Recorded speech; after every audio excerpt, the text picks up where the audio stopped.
belajar siswa melalui rangsangan dan bersifat mekanis. Siswa belajar melalui tanda, sinyal, dan juga kode.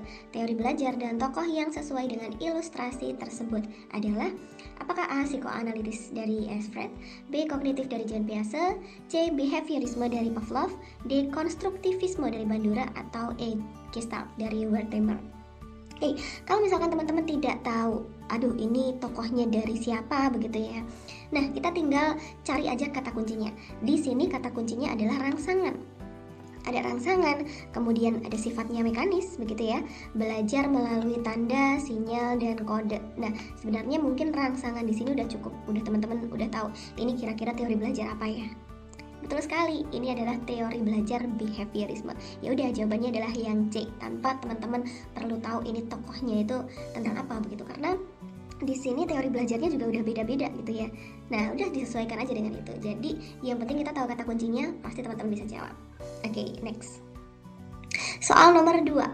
Pak Joko sedang mengajar matematika di kelas 2 SD. Dalam pembelajarannya, Pak Joko berprinsip bahwa jika siswa belum dapat berhitung perkalian, walaupun ia sudah berusaha dengan giat dan gurunya sudah mengajarkan dengan tekun, namun jika anak tersebut belum dapat mempraktekkan perhitungan perkalian, maka siswa atau anak tersebut belum dianggap belajar. Dalam hal tersebut, Pak Joko sedang menerapkan teori belajar. A. Behaviorisme, B. Konstruktivisme, C. Kognitivisme, D. Cybernetik, atau E. Humanisme. Yang perlu teman-teman tahu adalah kata kunci dari masing-masing teori belajar. Jadi yang membedakan masing-masing teori belajar itu apa sih? Pastinya yakin sekali kalau teori belajar pasti teman-teman udah di luar kepala begitu, karena sering sekali dipelajari tentang teori belajar. Ini dasarnya kita ya, mengimplementasikan pembelajaran apa, ya dasarnya dari teori belajar gitu ya. Yang pertama, behaviorisme, seperti yang tadi ada rangsangan begitu. Kemudian ini stimulus ya, respon juga, dia lebih kepada hasil belajarnya. Lalu siswanya pasif. Nah, seperti itu ya. Perubahan tingkah laku itu juga. Perubahan tingkah laku itu kan berarti sesuatu yang bisa diamati dan diukur. Ya, diamati dan diukur itu adalah hasil belajarnya. Berarti ada perubahan perilaku dari sebelum dan juga sesudah, gitu ya. B. Konstruktivisme. Teman-teman ingat saja kata konstruksi bangunan, itu konstruk itu kan membangun.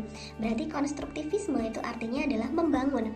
Membangun apa? Ya, membangun pengetahuannya peserta didik, membangun kreativitasnya, idenya, supaya bisa menggali sendiri. Kita hanya sebagai fasilitator, ya nanti peserta didik sendiri itu yang lebih aktif, itu konstruktivisme. Kognitivisme, nah ini aku dari kognitif, betul ya, artinya pengetahuan peserta didik itu saling berkaitan. Dari pengetahuan awal nanti akan berkaitan dengan nantinya pengetahuan yang akan dia peroleh begitu.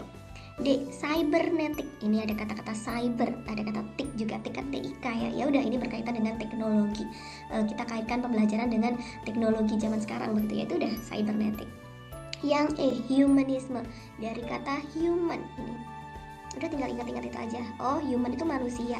Nah, bahasa yang sering muncul adalah memanusiakan manusia, itu humanisme. Maksudnya gimana sih memanusiakan manusia? Intinya di sini adalah yang paling dipentingkan itu peserta didik. Pokoknya segala sesuatu yang tujuannya adalah untuk supaya peserta didik mencapai cita-citanya, bisa mengaktualisasikan diri, ya tujuannya adalah untuk peserta didik lah. Itu adalah humanisme.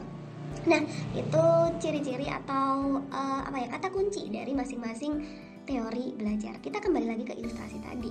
Nah, Pak Joko ini prinsipnya kalau siswa belum dapat berhitung, walaupun pada prosesnya udah giat, gurunya udah mengajarnya tekun, tapi hasil akhirnya siswanya belum bisa perkalian nih. Berarti kan belum ada perubahan perilaku. Terus lebih kepada hasil ya. Artinya Pak Joko menerapkan teori belajar tepat sekali, behaviorisme. Oke, bisa ya, gampang sekali besok ketika teman-teman mengerjakan soal-soal pretest di babat habis nanti lulus semuanya. Next, kita ke soal nomor 3. Dalam pembelajaran IPS, peserta didik diharapkan dapat membangun sendiri pengetahuannya, mencari makna sendiri, mencari tahu tentang yang dipelajarinya, dan menyimpulkan konsep serta ide baru dengan pengetahuan yang sudah ada di dalam dirinya. Sesuai dengan prinsip dari peserta didik diberitahu menjadi peserta didik mencari tahu. Teori belajar yang paling sesuai adalah A. Behavior, B. Konstruk, C. Kognitif, D. Cybernetik, atau E. Humanisme. Ini udah tahu ya kata kuncinya tadi. Sekarang kita kembali ke ilustrasi. Nah, di sini teman-teman dapat kata kunci membangun sendiri. Oke, membangun. Tadi udah tahu ya kalau peserta didik membangun sendiri pengetahuannya berarti apa? Konstruk. Ya udah ketemu kita. Tepat sekali, konstruktivisme. Udah, jadi soal itu bisa kita kerjakan cepat karena kita tahu kata kuncinya. Begitu, tidak perlu lama-lama mengerjakan. Tapi Kak, saya bingung di sini. Di situ kok ada pengetahuan yang sudah ada di dalam dirinya, ada ide baru nih. Ide baru dengan pengetahuan yang sudah ada di dalam dirinya. Apa ini bukan berarti mengaitkan pengetahuan awal dengan pengetahuan baru begitu? Jadi bukannya itu kognitif ya Kak? Oke, misalkan ada ada pendapat seperti itu. Kita lihat lagi di sini. Peserta didik itu bisa membangun, satu ya, terus bisa mencari makna sendiri. Nah, dia bisa cari makna sendiri nih. Mencari tahu, dia cari tahu sendiri. Kemudian menyimpulkan, artinya di sini kan peserta didiknya yang aktif, gurunya hanya sebagai fasilitator. Serta ide baru dengan pengetahuan yang sudah ada dalam dirinya. Oke, lalu cari ide baru. Di sini juga ada lagi nih prinsip dari peserta didik diberitahu menjadi peserta didik mencari tahu. Ini juga sesuai sekali dengan konsep konstruktivisme.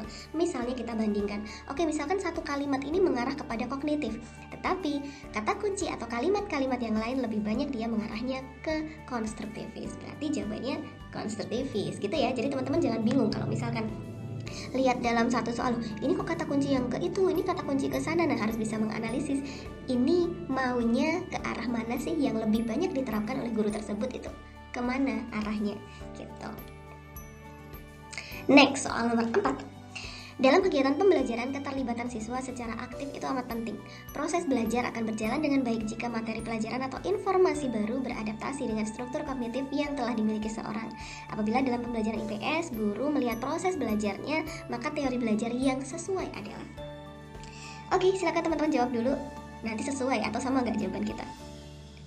Iya, betul sekali. Jadi di sini ya kata kuncinya ya.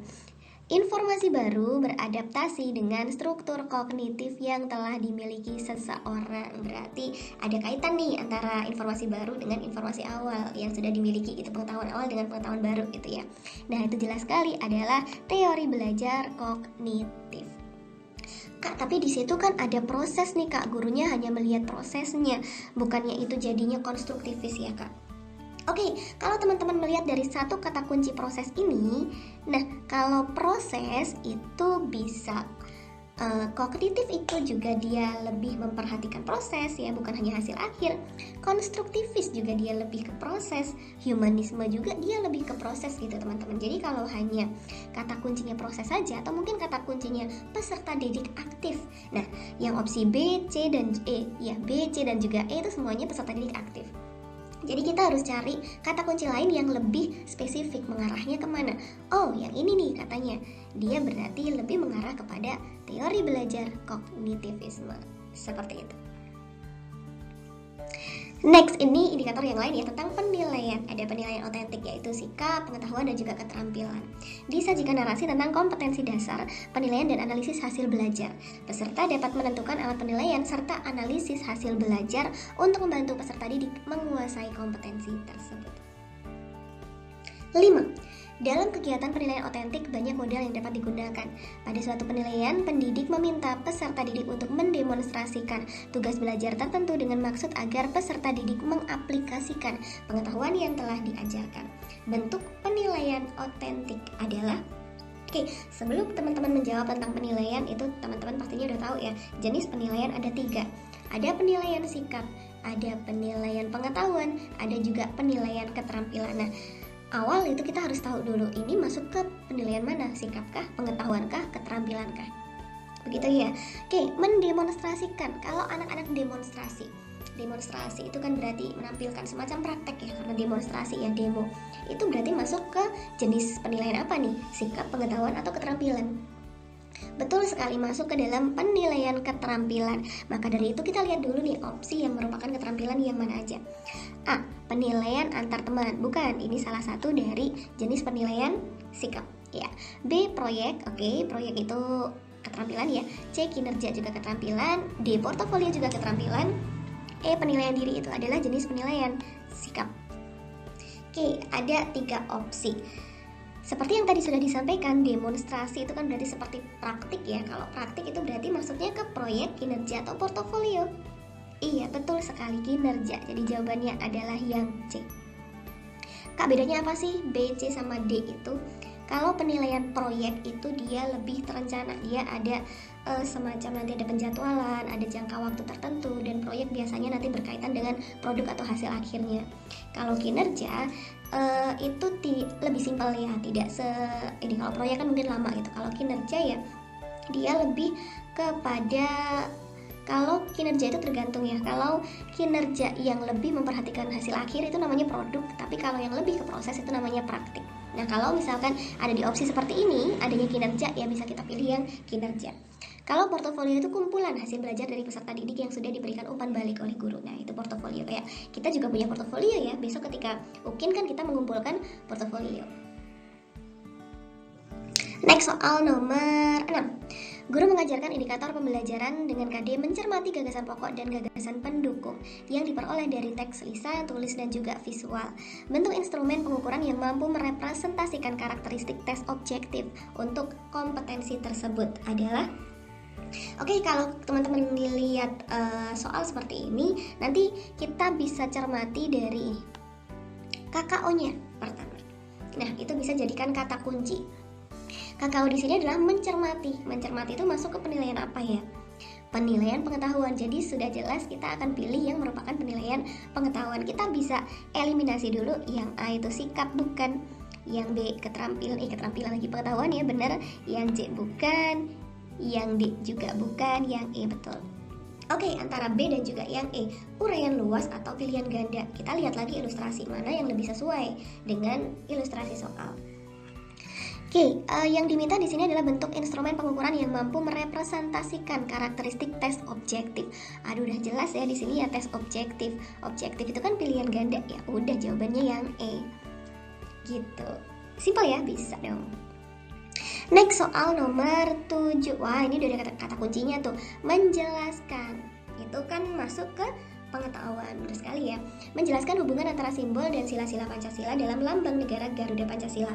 Untuk memberikan evaluasi siswa terhadap indikator ketercapaian muatan PPKN tersebut, alat evaluasi yang tepat adalah, karena pengetahuan kita cari yang merupakan penilaian pengetahuan. Yang A tes tulis, B checklist, C kuesioner, D observasi, E unjuk kerja. Ya udah, jawabannya ya cuma yang A gitu. Jadi sesimpel itu. Kalau teman-teman tahu kata kunci, walaupun soalnya panjang, pasti bisa mengerjakan dan waktunya cepat. 8. Perhatikan tujuan pembelajaran berikut ini. Melalui pengamatan lingkungan sekitar, siswa dapat menganalisis perbedaan hewan menurut jenis makanannya. Alat evaluasi HOTS yang sesuai untuk mengukur tujuan pembelajaran tersebut adalah, kita lihat lagi kata kuncinya yang mana. Oke, KKO-nya adalah menganalisis. Iya, pengetahuan. Jadi udah jelas sekali kalau mengetahui lagi. Menganalisis itu adalah penilaian pengetahuan. Iya, hanya yang A ya, yang tes lisan. Oke, udah, ini udah ketemu nih, sekali baca juga teman-teman pasti langsung ketemu. Yang A ya jawabannya, tes lisan. Next, ini indikatornya adalah karakteristik guru dan juga siswa abad 21 atau peran teknologi dan media dalam pembelajaran abad 21. Disajikan narasi tentang karakteristik pembelajaran abad 21, peserta dapat menganalisis karakteristik guru dan siswa abad 21 untuk membantu menguasai kompetensi tersebut. Di sini ada soal tentang Ibu Mawar yang sadar dengan pembelajaran abad 21. Salah satu karakteristik yang perlu dikuasai adalah critical thinking, atau nama lainnya adalah berpikir kritis ya, critical thinking, yaitu melihat masalah dengan cara baru dan menghubungkan pembelajaran lintas mata pelajaran dan juga disiplin ilmu. Penerapan pembelajaran yang dilakukan Ibu Mawar dalam pembelajaran agar sesuai untuk mengetahui karakter berpikir kritis antara lain. Oke, ini tentang pembelajaran abad 21, ada 4C, tapi sini lebih difokuskan untuk critical thinking-nya, berpikir kritisnya. Yang A, siswa mengungkapkan gagasan dalam presentasi, sementara teman satu kelas mengkritisi apa yang disampaikan. Oke, ini mengungkapkan gagasan aja berarti anak udah kritis ya, udah bisa berpikir kritis dengan bisa mengungkapkan gagasan. Lalu lagi nih, teman satu kelasnya mengkritisi lagi apa yang sudah disampaikan. Ya udah, ini jelas sekali dimasuk kepada kompetensi critical thinking gitu ya. Oke, kita lihat opsi yang lain. B, guru menugaskan kelompok untuk membuat poster. Poster yang disusun merupakan hasil pemikiran dari beberapa orang yang dituangkan jadi satu. Oke, ini kalau dilihat lebih ke kolaborasinya. Yang C, guru menunjukkan 4 gambar benda lalu meminta siswa untuk memilih salah satu gambar dengan karakteristik tertentu dan mengemukakan alasannya sedetail mungkin. Kalau ini ada 4 gambar ya, lalu dipilih salah satu dan dikemukakan kenapa kok memilihnya gambar yang itu. Ini juga bisa menggali karakteristik dari critical thinking atau berpikir kritis dari siswa bisa. Tetapi lebih kritis opsi yang A karena lebih ke mengungkapkan gagasan dan saat presentasi lagi tidak mudah ya saat presentasi. Lalu teman lainnya mengkritisi. Kalau ini kan hanya memilih dan mengemukakan alasan. Jadi lebih kuat yang A gitu.